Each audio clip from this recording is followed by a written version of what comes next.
when talking about rear end awareness is just basically the skills that they have to be agile in the first place. It's how clumsy is your puppy, you know, or are they able to easily navigate various surfaces and textures and heights, you know, how do they do with that? Can they spin around or do they struggle with movements just like that? So I think that's step one before getting into all the spinning and heels, is really focusing on building up that coordination and muscle memory, and yes, getting them strong enough to be able to handle those movements and their body just ready for that movement. So it's just like warming up, right? So as you can see here, he's kind of going all over the place like a little jungle. Yes. So when Stinger was a little baby, he was a pretty clumsy little dude. So I started with him with working a lot on getting up on different surfaces, using all four of his paws, and just becoming a little bit more body aware. And that's how I started. And then once he got good at staying, don't eat my couch. Don't eat my chair. Jeez. Come on, dude. But yes, jeez, puppies, man. But anyway, so we started with doing this, and then I worked my way up to Stinger here. Yes.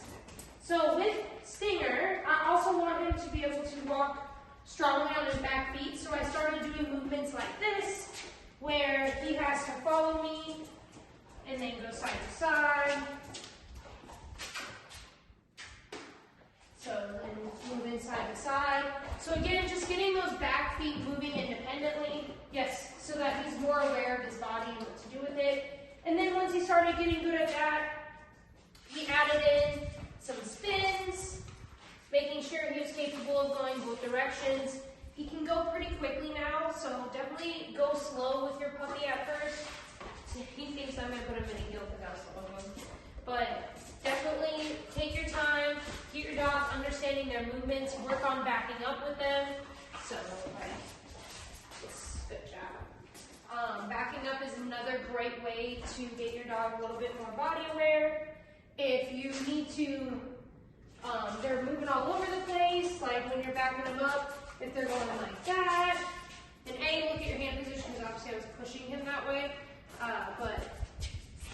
so watch your hand position, but also don't be afraid to use a wall. So that would look like this.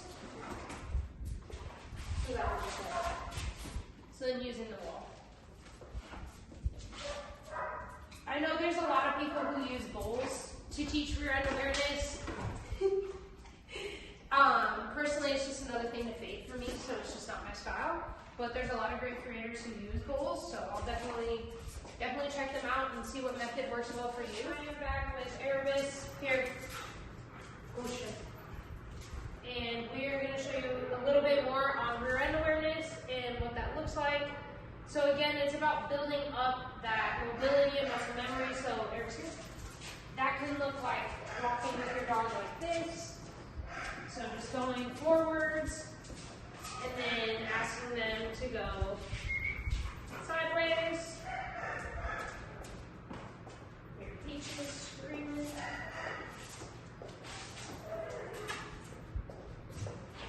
Yes. So again, we're building up muscle, hips, and just like awareness of the body. And then we're going to work on things like spinning in both directions, making sure they have that figured out. And then it's about luring. So at that point, get your food, create a pocket so that your dog understands to keep their nose in there, and then you can start to maneuver your hand to get their body to turn. Yes. And then once they understand those movements and you put in a ton of reps, then it'll be easy to switch everything up.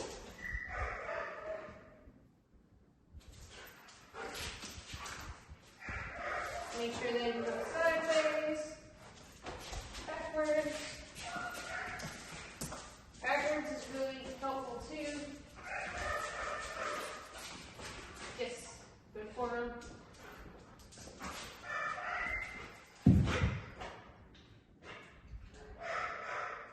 Press. Anyways, so yeah, that's a little bit of my thoughts on rear end awareness and how to get your dog's butt moving beautifully. So give it a shot. Also check out the GOAL method and see if that method works well for you. It's a really cool method, just not something I personally use because it's another thing you have to fade. So those are my thoughts on it. Give it a try. Let me know in the comments what you think. Thanks, guys.